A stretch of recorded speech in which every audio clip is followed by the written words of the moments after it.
السماوات والأرض واختلاف الليل والنهار والفلك التي تجري في البحر بما ينفع الناس وما أنزل الله من السماء من ماء فأحيا به الأرض بعد موتها وبث فيها من كل دابة وتصريف الرياح والسحاب المسخر بين السماء. صدق الله مولانا العظيم.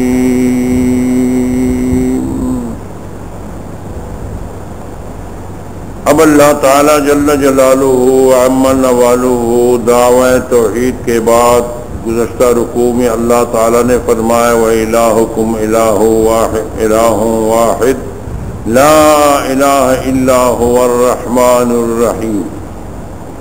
گزشتہ رکوع کے آخر میں اللہ تعالی نے دعوی توحید کا ذکر فرمایا. اب اس رکوع کے اندر اللہ تعالی اس توحید پر دلائل ذکر فرما رہے ہیں کہ اگر اس کائنات کے اندر آپ ذرا غور کریں گے تو آپ کو یہ بات واضح سامنے آ جائے گی کہ اس نظام کے چلانے والا ایک ہی ذات ہے.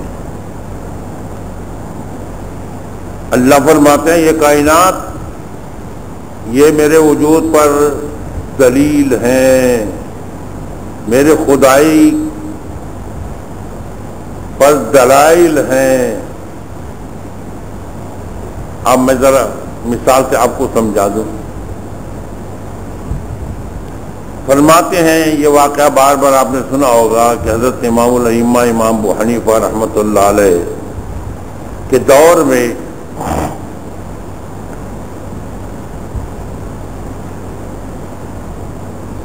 ایک دہری کے ساتھ امام ابو حنیفہ رحمۃ اللہ علیہ کا مناظرہ مقرر ہوا.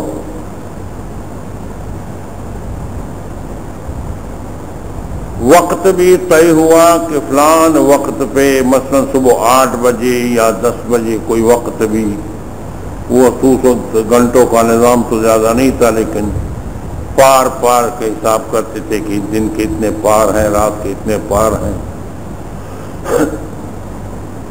تو ایک وقت بھی مقرر ہوا، اس وقت پہ دونوں پہنچیں گے، اور اگر جو بھی کوئی وقت پہ نہیں پہنچا تو اس کا معنی یہ ہے کہ وہ شکست خوردہ ہے. اعلان کیا گیا کہ امام ابو حنیفہ اور اس دہری کے درمیان مناظرہ ہوگا. دہری اس کو کہتے ہیں جو خدا کو نہیں مانتا، خدا کے وجود کا منکر ہوتا ہے، اور وہ کہتے ہیں کہ یہ نظام خود بخود چل رہا ہے، جیسے کہ روس کے کمیونسٹ ہیں، چائنا کے سوشلسٹ ہیں جو خدا کے وجود کے منکر ہیں. چیکوسلواکیہ یوگوسلاویہ میں جو دہری نظام ہے تو ان لوگوں کو کہتے ہیں جو خدا کے وجود کے منکر ہوتے ہیں، کہتے ہیں خدا ہے ہی نہیں اعوذ باللہ، اور یہ دنیا کا نظام خود بخود چل رہا ہے. مناظرہ مقرر ہوا. حضرت امام الائمہ امام ابو حنیفہ رحمۃ اللہ تعالی علیہ جس دن مناظرہ تھا اس دن قصداً لیٹ آئے. دہری میدان میں غرغر کر رہا ہے، کہنے تمہارے وہ نعمان کہاں ہے؟ میرے ساتھ میدان میں آنے والا وہ اب کہاں ہے؟ مسلمانوں لے آؤ میدان میں. امام ابو حنیفہ رحمۃ اللہ علیہ میدان میں پہنچ گئے تاخیر سے. اس نے کہا آپ تو تاخیر سے پہنچ گئے. انہوں نے کہا ٹھیک ہے میں تاخیر سے پہنچ گئے ہوں، مجھے اس سے کوئی انکار نہیں، لیکن میں اپنی تاخیر کی وجوہات بتلا دوں، اپنی مجبوریاں بتلا دوں. تو اس کے بعد اگر آپ کو میری مجبوریاں قبول ہوئی تو ٹھیک ہے، میری مجبوریاں قبول نہیں ہوئی تو کیا مجبوری؟ یہ کہہ رہے ہیں جب میں آ رہا تھا تو راستے میں دریا ہے، دریا کے کنارے پہ پہنچا تو نہ کشتی ہے نہ ملاح ہے، کچھ بھی نہیں۔ اب میں حیران ہوا کہ اس طرف تو وقت بھی مقرر ہے اور دوسری طرف کوئی نظام نہیں، اب دریا کو کیسے پار کروں گا؟ دریا کو کیسے پار کروں گا؟ تو فرمانے لگے کہ اچانک خود بخود ایک درخت تختے تختے ہوا۔ کیا ہوا؟ تختے تختے ہوا، اور وہ تختے خود اپنے درمیان خود بخود جڑنے لگے، خود بخود جڑنے لگے، اور اس سے کشتی بن گئی خود بخود۔ کیا بن گئی؟ کشتی بن گئی، اور پھر خود بخود میری طرف آنے لگی۔ میں اس میں بیٹھ گیا اور خود بخود چلتے چلتے چلتے چلتے چلتے مجھے پار کر گیا، یہاں پہنچ گیا۔ اس داری نے کہا، کمیونسٹ نے کہا کہ آپ لوگوں نے تو اس کو میرے مناظرے کے لیے مقرر کیا ہے، یہ تو پاگل معلوم ہوتا ہے، بے وقوف معلوم ہوتا ہے۔ کہتے ہیں درخت خود بخود تختے ہوا، درخت خود بخود تختے ہوا، پھر درخت تختے خود بخود جڑ گئے، کشتی بن گئی، پھر بغیر چلانے والے کے کشتی خود بخود چل پڑی میری طرف، پھر میں اس میں بیٹھ کر پھر خود بخود چلتی چلتی گویا نکل آئی، کیا دوسرے کنارے لگ گئی۔ یہ بے وقوف ہے کہ نہ کوئی بنانے والا ہے نہ کوئی چلانے والا ہے، خود بخود کشتی بھی بن گئی، درخت بھی تختے تختے، نہ بنانے والا نہ چلانے والا۔ تو یہ کیسے ہو سکتا ہے کہ ایک کشتی خود بخود درخت خود بخود تختے ہو بن جائے اور اس سے کشتی بن جائے اور پھر خود بخود چلنے پڑ جائے، پھر اس میں وہ انسان بیٹھ کر وہ خود بخود ملاح نہ ہو اور وہ چل پڑے؟ تو حضرت امام الائمہ امام ابو حنیفہ رحمت اللہ تعالی علیہ نے فرمایا، سن لو، اگر میں بے وقوف ہوں تو پھر آپ بے وقوفوں کے سردار ہیں، کہ اگر اتنی چھوٹی سی کشتی بغیر مستری کے نہیں بن سکتی، اتنی چھوٹی سی کشتی بغیر مستری کے نہیں بن سکتی اور بغیر ملاح کے نہیں چل سکتی، تو یہ پوری کائنات، آسمان و زمین، سورج اور چاند اور تارے اور یہ بادل اور یہ نظام بغیر خالق اور صانع کے کیسے بن چکے؟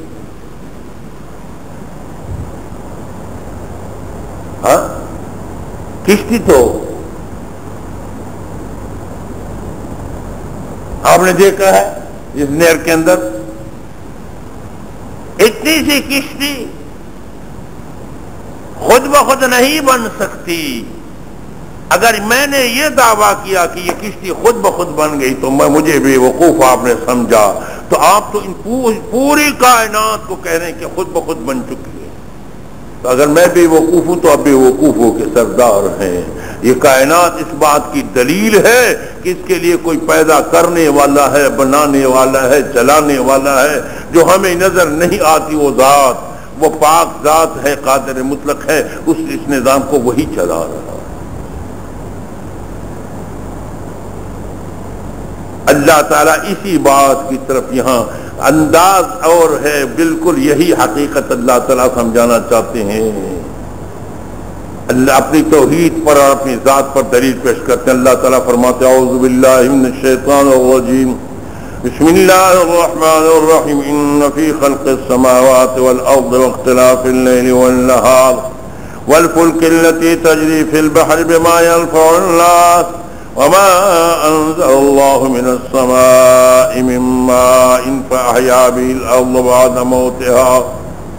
اللہ فرماتے ہیں یقیناً آسمان و زمین کے پیدائش میں، رات دن کی تبدیلیوں میں اور ان کشتیوں میں جو سمندروں کے اندر چلتی ہے، بڑے بڑے جہاز، بحر سمندری جہاز چلتے نہیں چلتے، بما ينفع الناس، ان چیزوں کے ساتھ جو لوگوں کو نفع پہنچانے والے ہیں، تجارتی کاروبار یا سمندری جہازوں کے ذریعے سے یہ مال بردار جہاز ہوتے ہیں یا نہیں ہوتے؟ بما ينفع الناس وما انزل اللہ من السماء من ماء، اور وہ جو اللہ نے نازل فرمایا آسمان سے پانی، آسمان سے پانی کس نے نازل فرمایا؟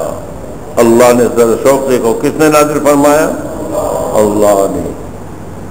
یہ اشکال اور بھی حل کر دوں، پہلے بھی حل کر دیا ہے لیکن پھر بھی آپ کو سمجھا دوں۔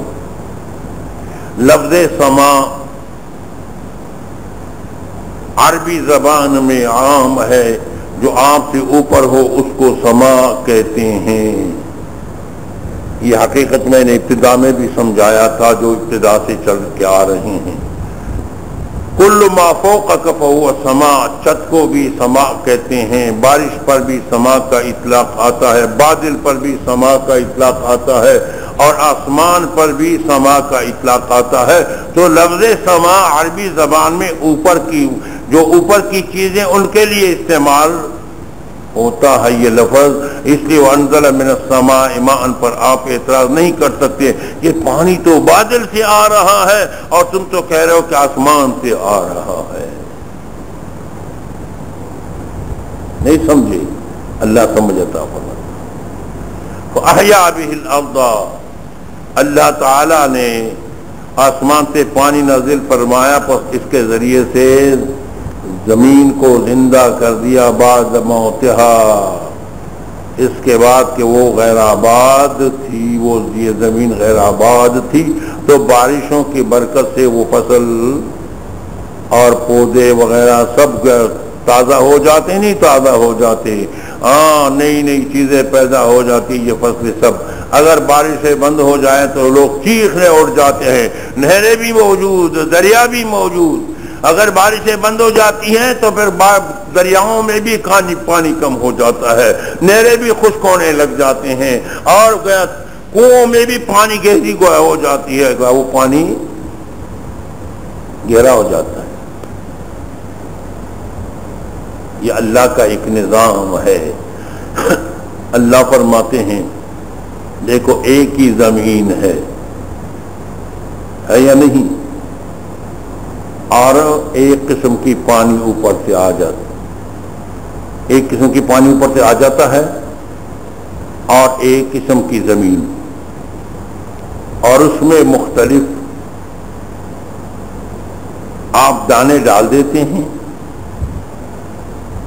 وہی دانے پیدا ہو جائے، اس سے ایک دانے سے کتنے دانے پیدا ہو جاتے ہیں، اس کا ذائقہ مختلف، اس کا رنگ مختلف، بلکہ ایک ہی دانہ آپ ڈال دو، ایک آم ڈال دو، آم کا ایک بیج ڈال دو، ایک درخت پیدا ہو جاتے ہیں، اس میں آم لگ جاتے ہیں، اس جو آم لگ جاتے ہیں تو اس میں بھی دانے دانے کا ذائقہ، کوئی ترش ہے، کوئی میٹھا ہے، کوئی کیا ہے، کوئی کیا ہے۔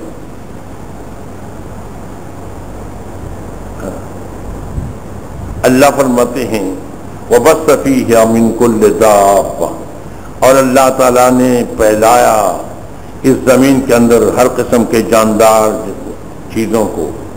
وَتَصْرِيفِ الرِّيَاحِ، اللہ فرماتے ہیں ہواؤں کے چلانے میں، بدل بدل کرنے میں، وَالسَّحَابِ الْمُسَخَّرِ بَيْنَ السَّمَاءِ وَالْأَرْضِ، اور بادل کو دیکھو، اس بادل کے اندر جو آسمان و زمین کے درمیان تابع اور لٹکا ہوا ہے۔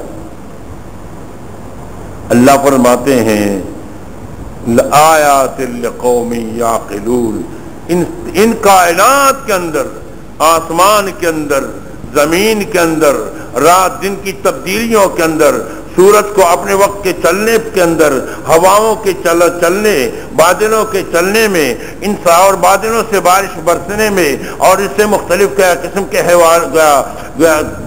پودے پیدا ہونے میں، ان تمام چیزوں میں آیات، دلائل ہے اللہ کی ذات پر، لقوم یعقلون، لیکن کس قوم کے لیے؟ اس قوم کے لیے جو عقل رکھتی ہوں، جو سمجھتے ہوں۔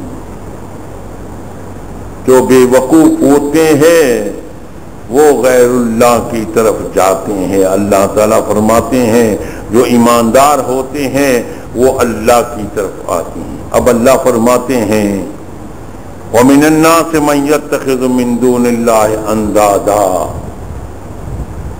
اللہ فرماتے ہیں لوگ دو قسم کے ہیں، لوگ دو حصوں میں بٹکے ہوئے ہیں، دو حصوں میں، کچھ غیر اللہ کے عاشق ہیں، کچھ اللہ کے عاشق ہیں، کچھ غیر اللہ کے عاشق ہیں اور کچھ اللہ کے عاشق ہیں۔ اللہ نے تقسیم فرمایا ہے، جو غیر اللہ کے عاشق ہیں اللہ تعالیٰ فرماتے ہیں یہ لوگ اگر اللہ کی اس طاقت اور عذاب کا منظر دیکھ لیتے یا دیکھ لیں تو پھر تو یہ ایسا نہیں کر پاتے، کاش، لیکن ان کے سامنے عذاب کا وہ منظر ابھی پیش نہیں آیا ہے۔ اللہ فرماتے ہیں کہ قیامت کے دن آج جن لیڈروں کو پر ان کا ناز ہے، جن سرداروں پر ان کا ناز ہے، جس کی وجہ سے اللہ کی نافرمانی کرتے ہیں، کیا کرتے ہیں؟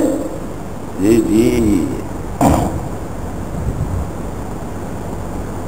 جن لیڈروں پر ان کا ناز ہے، جن سرداروں پر اس کا ناز ہے، جن چودھریوں اور زمینداروں پر اس کا ناز ہے، جن لوگوں پر ان کا ناز ہے کہ یہ تو ہماری پشت پناہی کرتے ہیں، تانے میں ضرورت پڑے تو یہ لوگ ہمارے ساتھ جاتے ہیں، فلان جگہ کیا کرے، اس کے لیے یہ ناجائز تو کرنا ہے، ناجائز بندوق اٹھانا ہے، ناجائز ووٹ ڈالنا ہے، ناجائز کام کرنا ہے، کیونکہ کیا کرے یہ تو ہمارے سردار ہیں، ہماری خدمت کرتے ہیں، سمجھ گئے؟ اللہ فرماتے قیامت کے دن جب میدان حشر میں یہ سردار آ جائیں گے جو خدا کے باغی ہیں، جیسے مکہ مکرمہ کے اندر ابو جہل وغیرہ تھے یا نہیں تھے، ہر دور میں ایسے بے دین سردار ہوتے ہیں، ہر دور میں ایسے بے دین سردار ہوتے ہیں، اور کچھ لوگ سمجھتے بھی نہیں، اللہ ہم سب کو سمجھ عطا فرما دے۔ دین کے دشمن ہر دور میں ہوتے ہیں، دین کے بگاڑنے والے ہر دور میں ہوتے ہیں، لیکن اللہ تعالیٰ اپنے دین کی حفاظت خود فرماتے ہیں۔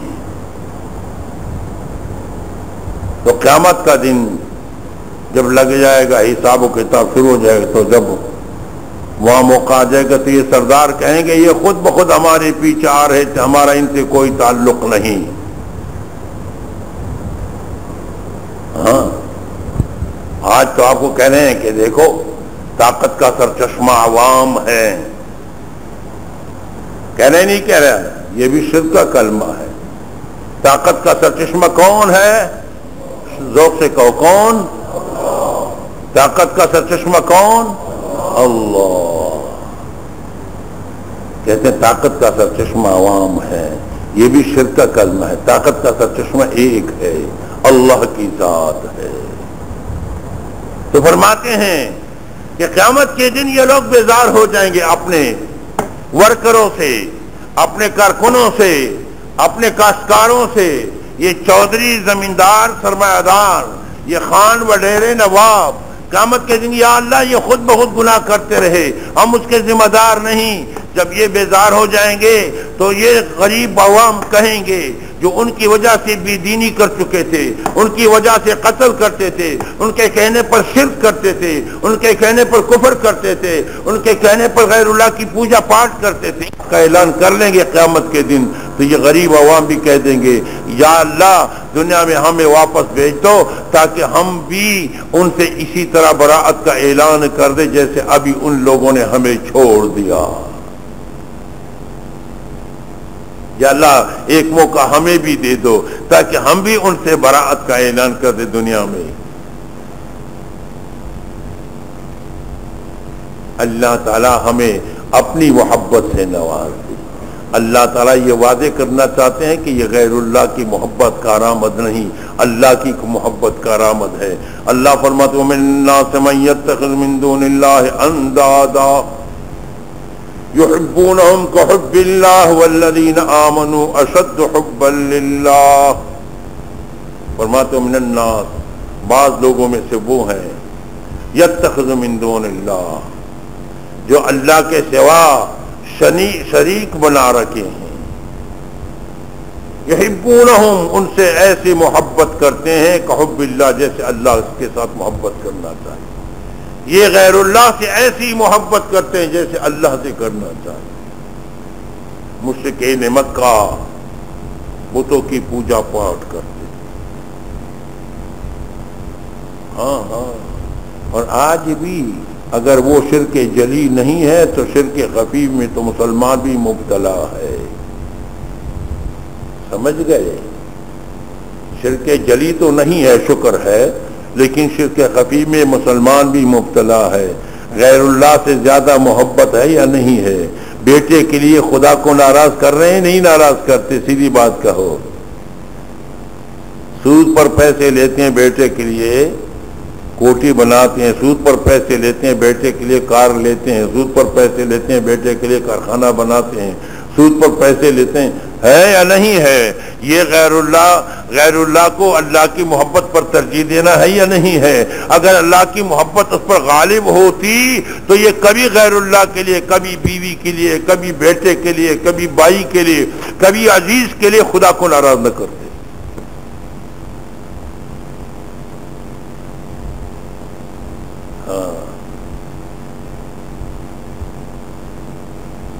اللہ کی کتنے نعمتیں ہیں ہمارے اور تمہارے اوپر. دنیا میں یہ طریقہ ہے کہ جس کا آپ کے ساتھ جتنا احسان ہوگا اس کی اتنی ہی محبت ہوتی ہے نہیں ہوتی. اگر ایک آدمی آپ کو گھر بھی دے دیتا ہے، شادی بھی کرا لیتا ہے، سارے انتظامات کر لیتے ہیں، تو تمہیں ان سے محبت ہوگی یا نہیں ہوگی؟ تو جس ذات کی طرف سے آپ کے اوپر بے انتہا نعمتیں ہیں،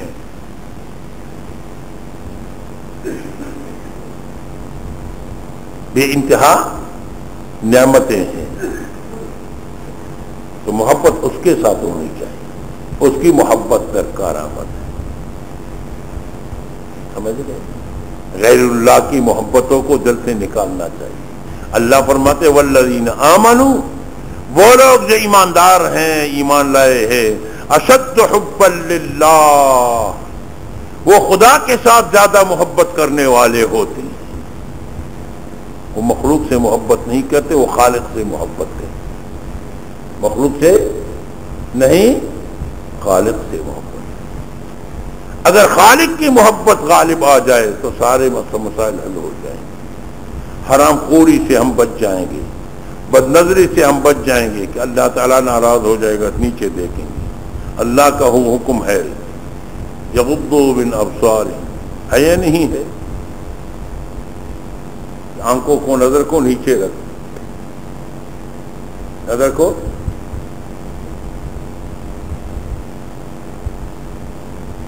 نظر کی حفاظت آسان ہو جائے گی کہ اللہ ناراض ہو جائیں گے.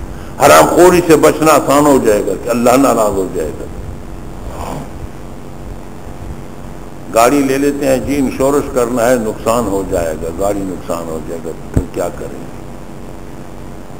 دکان چلاتے ہیں تو اپنا، یہاں تک کہ انسان نے اپنے آپ کو بھی انشورنس کر دیا.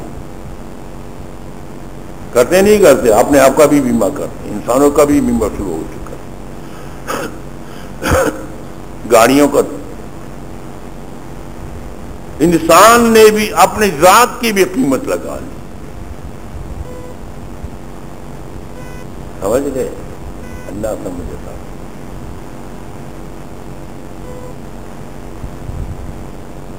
قدم قدم پر خدا کی بغاوت ہے، اور پھر ہم پریشان بھی ہیں کہ یہ کیوں ہو رہا ہے.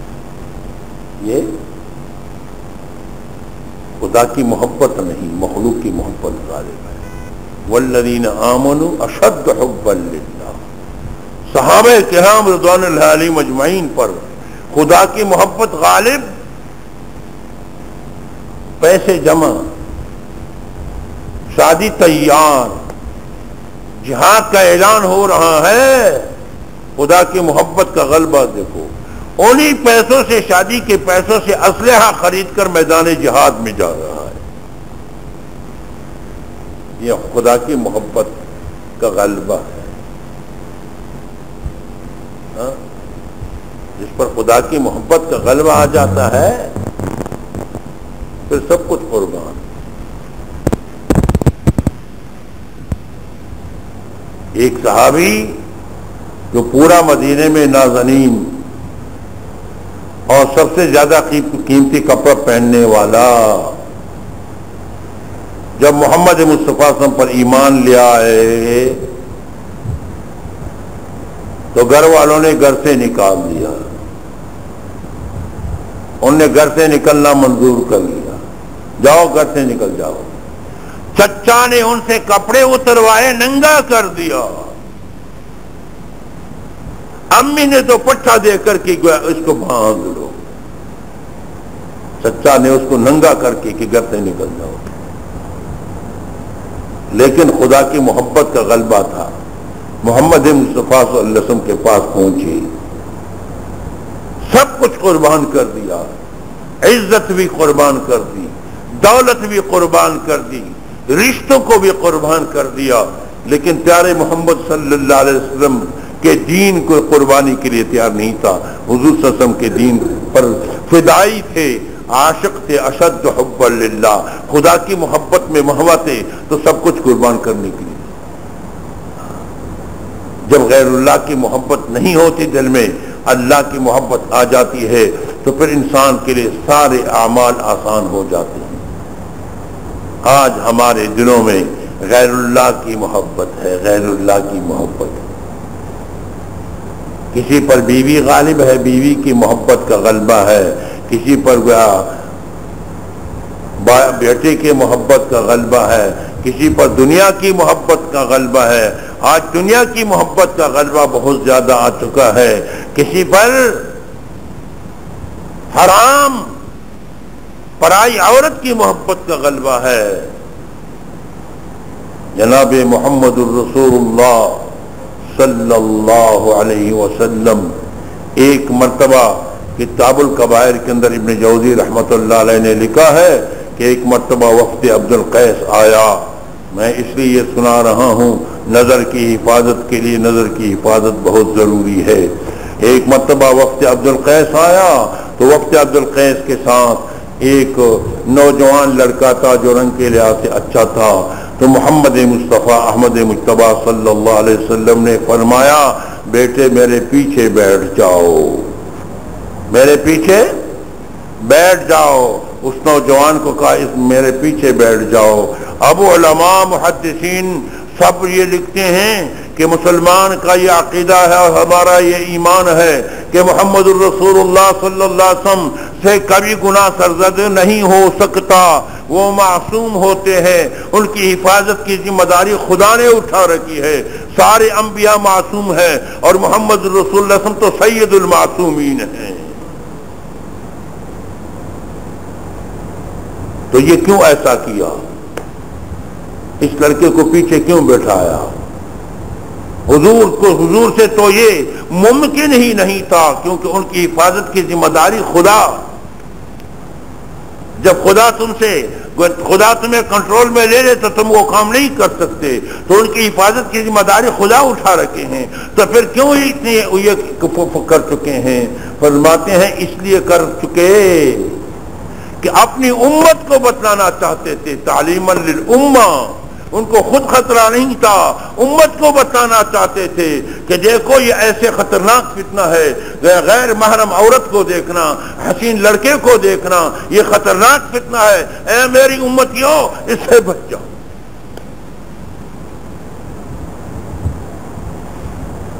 حدیث میں آتا ہے آج دفتروں میں بھی عورتیں ہیں، کیا گلیوں میں بھی عورتیں ہیں، کیا دکانوں میں بھی عورتیں ہیں، ہر جگہ عورتیں ہیں، ہے یا نہیں ہے؟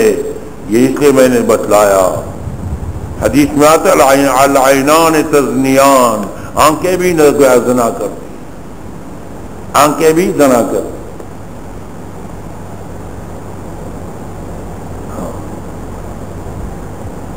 اس لیے پیٹ کو حرام کھانے سے محفوظ کرنا، آنکھوں کو حرام دیکھنے سے محفوظ کرنا، زبان کو حرام بولنے سے محفوظ کرنا، یہ تین چیزیں اپنا لو، چمک جاؤ گے۔ سمجھ گئے؟ زبان کو حرام بولنے سے محفوظ کر لو، آنکھوں کو حرام دیکھنے سے محفوظ کر لو، پیٹ کو حرام کھانے سے محفوظ کر لو، چمک جاؤ۔ آج نہ کھانے میں احتیاط ہے، نہ پینے میں احتیاط ہے، نہ دیکھنے میں احتیاط ہے، نہ بولنے میں احتیاط ہے۔ قدم قدم پر ہم سے غیبت ہوتی ہے نہیں ہوتی؟ ہاں ہاں، ہمارے حضرت اقدس مولانا فضل احمد صاحب نقشبندی نور اللہ مرقدہ فرمایا کرتے تھے، یہ بات میں بار بار سناتا رہتا ہوں، فرماتے تھے دو چیزیں ایسی ہیں کہ جس کی مضرت پر وہ تقریباً وہ دنیا کا اتفاق ہے، تقریباً، یعنی کچھ ایسے ہوں گے جو حقائق کو جاننے والے نہیں، سادہ لوگ ہوتے ہیں، فرما رہے تھے کہ دو چیزیں ایسی ہیں جس کی مضرت پر دنیا کا اتفاق ہے لیکن چھوڑنے کے لیے تیار نہیں کوئی بھی، ایک غیبت اور ایک چے۔ چے صحت کے لیے مضر ہے، اور جب صحت بگڑ جاتی ہے تو پھر انسان یہ نفسیاتی بیماریوں کے اکثر آج کل لوگ شکار ہیں، پھر کہتے ہیں جی اثرات ہیں، تعویذیں ہیں، دم ہے، فلان ہے، کسی نے میرے اوپر جادو کیا ہے، اثر کیا ہے۔ سمجھ میں آئی بات؟ اللہ سمجھ عطا فرماتے۔ تو حضرت فرماتے تھے، اور ایک غیبت، غیبت پر ساری دنیا کا اتفاق ہے کہ گناہ ہے، مضر ہے، لیکن پیر بھی اس میں مبتلا ہے۔ چاہے تو ناجائز نہیں ہے، پینا اس کا جائز ہے، لیکن مضر صحت ہے یقیناً۔ تو وہ فرماتے تھے اس کی مضرتوں پر اتفاق ہے لیکن اس کے چھوڑنے کے لیے کوئی تیار نہیں۔ غیبت، مولوی صاحب کا کی میدان مجلس اور محفل گرم ہوتا ہے تو غیبت سے ہے یا نہیں ہے؟ اور خصوصاً سیاسی مولوی کی تو تقریر ہی غیبت سے شروع ہوتی ہے۔ محفل، پیر کا مجلس گرم تو غیبت سے، مولوی کے مجلس گرم تو غیبت سے، اور عوام بیچارے تو وہ تو تاریکی میں ہے، اللہ تعالیٰ ان کو بینائی عطا فرما دے، اللہ ان کو بینائی عطا فرما دے، اللہ ان کو بینائی عطا فرما دے۔ یہ بینائی کرامت نہیں ہے، لا تعمل ابصار ولکن تعمل قلوب التی فی الصدور۔ چکوال کے حضرت سے فرماتے تھے اس طرح، لا تعمل ابصار، یہ آنکھیں اندھی نہیں ہوتی، ولکن تعمل قلوب التی فی الصدور، اندھے ہوتے ہیں وہ دل جو سینوں میں ہے، وہ اندھے ہو جاتے ہیں۔ یہ اندھا پن خطرناک نہیں ہے، دل کا اندھا پن خطرناک ہے۔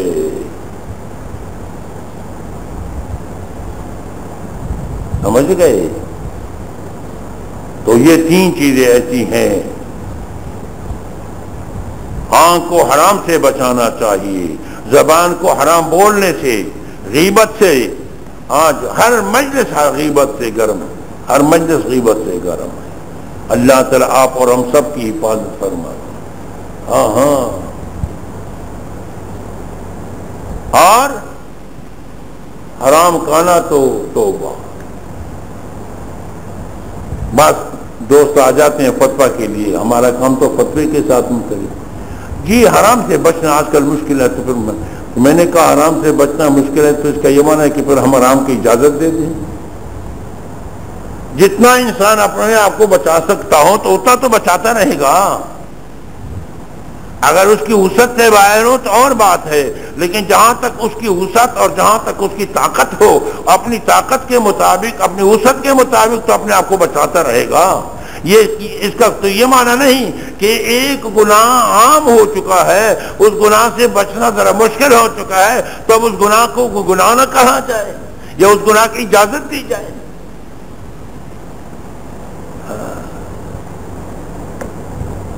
اور نظر کی حفاظت میں یہ بھی ہے کہ ٹی وی کو بھی نہیں دیکھنا ہے، ٹی وی کو بھی۔ آج کل جو بے حیائی اور فحاشی عام ہو رہی ہے یہ اسی وجہ سے۔ بعض سادہ لوگ مسلمان کہتے ہیں جی ہم ان سے تلاوت سنتے ہیں، جی ٹی وی پر تلاوت اور ترجمہ ہوتا ہے، جی ٹی وی پر فتوے آتے ہیں، جی ٹی وی پر فلان چیز آتی ہے۔ یہ ساری چیزیں دیندار لوگوں کے گھروں میں ٹی وی گسیڑنے کے لیے یہ تدابیر ہے دشمنوں کی، انگریزوں کی، اور بے دین لوگوں نے یہ سازش کر دی کہ دین کی اتنی باتیں اس میں داخل کر دی تاکہ دیندار آدمی بھی گھر میں لے جائیں اور رکھ لیں۔ جی میں تو اسے خبریں سنتا ہوں، میں اسے تلاوت سنتا ہوں، میں اسے ترجمہ سنتا ہوں، میں اس سے فلان سنتا ہوں، تو کسی بہانے سے گھر میں لے جائیں۔ ویسے تو لوگ تانا دیں گے کہ مولوی صاحب آپ نے بھی ٹی وی رکھا ہے، پیر صاحب آپ نے بھی ٹی وی رکھا ہے۔ آج پیر کے گھر میں بھی ٹی وی ہے، مولوی صاحب کے گھر میں بھی ٹی وی ہے، اور نہ اس کی پیری خراب ہوتی ہے نہ اس کی مولویت۔ یہ تو قلندر ہیں، ان کی پیری مریدی اور مولویت کسی چیز سے خراب نہیں ہوتی۔ یاد رکھنا بنیادی چیزیں مسلمان کے لیے کیا ہے؟ بنیادی چیزیں مسلمان کے لیے گناہوں سے بچنا ہے، گناہوں سے بچنا ہے۔ ہم نمازیں تو پڑھتے ہیں، اس کا یہ معنی نہیں کہ نماز نہیں پڑھنا ہے، نمازیں تو پڑھتے ہیں لیکن گناہوں سے حفاظت نہیں کرتے۔ نمازی ہوتا ہے حرام کھاتا ہے، نمازی ہوتا ہے حرام دیکھتا ہے، نمازی ہوتا ہے غیبت کرتا ہے، نمازی ہوتا ہے زنا کرتا ہے، نمازی ہوتا ہے غلط تعلقات رکھتے ہیں، نمازی بھی ہوتا ہے اور غلط تعلقات بھی۔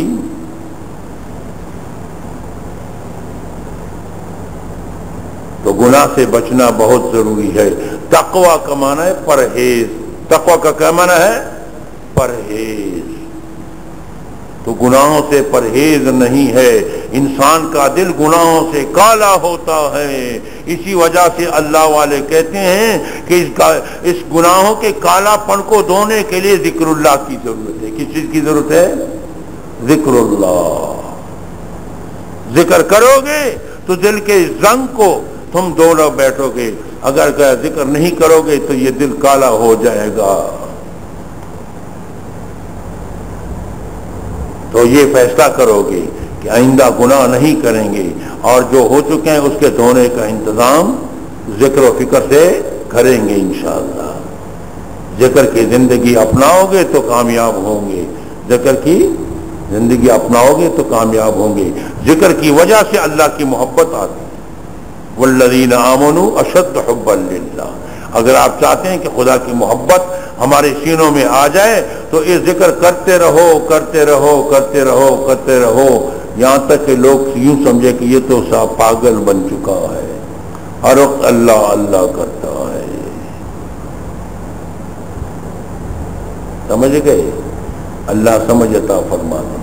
تو یہی بنیادی بات ہے، صحابہ کرام کو یہی دولت مہیا تھی کہ ان کے دلوں میں اللہ کی محبت رکھ چکی تھی، اسی وجہ سے وہ کامیاب تھے۔ ہمارے دلوں میں دنیا کی محبت ہے، اولاد کی محبت ہے، غیر اللہ کی محبت ہے، خدا کی محبت مغلوب ہے اور غیر اللہ کی محبت غالب ہے، اسی وجہ سے ہم تباہی کی طرف جا رہے ہیں۔ صحابہ کے دلوں میں اللہ کی محبت غالب تھی، اسی وجہ سے وہ کامیابی کی طرف جا رہے تھے۔ اس کے پاس نہ کاریں، نہ کوٹیاں، نہ ایٹم بم، نہ کلاشن کوف، کچھ بھی نہیں تھا۔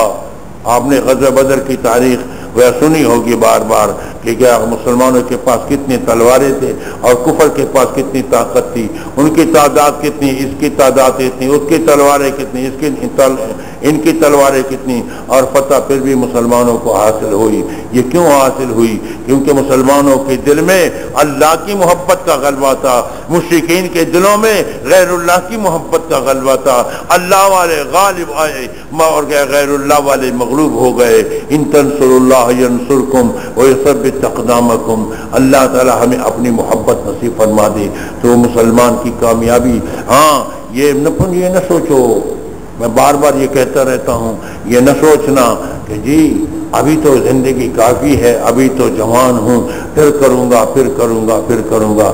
کسی کے پاس یہ ٹکٹ ہے کہ میں زندہ رہوں گا؟ بچے چھوٹے جوان چلے جاتے ہیں، بوڑھے زندہ ہوتے ہیں، بوڑھے چلے جاتے ہیں، جوان زندہ ہوتے ہیں۔ یہ تاریخ کا مسئلہ ہے، کسی کو معلوم نہیں کہ کس کی تاریخ کب کو آتی ہے۔ اس لیے ہر آدمی کو آخرت کے لیے تیار رہنا چاہیے، ہر وقت جو ذکر و فکر کی زندگی اپنانا چاہیے، حرام سے اپنی حفاظت کرنی چاہیے، اور اپنی زندگی کو محفوظ کرنا چاہیے۔ بات سمجھ میں آئی؟ ہاں، تو اس لیے اب مراقبہ کریں گے۔ جناب محمد رسول اللہ صلی اللہ علیہ وسلم کا ارشاد ہے، بخاری مسلم کی حدیث ہے، صحیحین کی حدیث ہے، انا عند ظن عبدی بی، کہ میرے اوپر بندہ جو گمان کرتا ہے میں اسی طرح معاملہ انسان کے ساتھ کرتا ہوں۔ تو ہم یہی گمان اللہ پر کریں گے کہ اللہ کریم ہے، اللہ تعالی ہمارے دلوں کے اوپر اپنا فیض برسا رہے ہیں، اور ہمارے دل اس کو چوس رہے ہیں، جذب کر رہے ہیں۔ جب اللہ پر ہم یہی گمان کریں گے، اسی انتظار میں ہم بیٹھیں گے، تو یقیناً اللہ تعالیٰ اپنے انوارات و تجلیات ہمارے دلوں پر برسائیں گے۔ کیونکہ حدیث ہے، حضور نے فرمایا ہے انا عند ظن، کہ اللہ تعالیٰ فرماتے ہیں، حدیث قدسی ہے، اللہ فرماتے ہیں انا عند ظن عبدی بھی، کہ میں بندے کے گمان کے مطابق بندے کے ساتھ معاملہ کرتا ہوں۔ تو ہم اللہ پر یہی گمان کریں گے، ہم انتظار میں بیٹھیں گے کہ اللہ تعالیٰ کی طرف سے ہمارے دلوں پر فیض اور انوار و تجلیات آ رہے ہیں، ہمارے دل اس کو جذب کر رہے ہیں، اور ہمارے دل بطور شکریہ کے کہہ رہے ہیں اللہ اللہ، زبان سے اللہ محمد رسول اللہ، آمین، الحمدللہ رب العالمین، حمد الشاکرین والصلاة والسلام علی سید الانبیاء والمرسلین امام المتقین خاتم النبیین محمد وعلى آلہ وأصحابہ اجمعین۔ ربنا ظلمنا انفسنا وإن لم تغفر لنا وترحمنا لنكونن من الخاسرین۔ اللهم نور قلوبنا بنور معرفتک والایمان۔ یا اللہ ہمارے دل گناہوں کی وجہ سے یا اللہ آلودہ ہو چکے ہیں، یا اللہ اپنے ذکر و فکر کی زندگی نصیب فرما، اور اپنے ذکر کی برکت سے ہمارے دلوں کو صاف و شفاف فرما، اور اپنی محبت سے ہمارے دلوں کو منور فرما، اپنی معرفت سے ہمارے دلوں کو منور فرما۔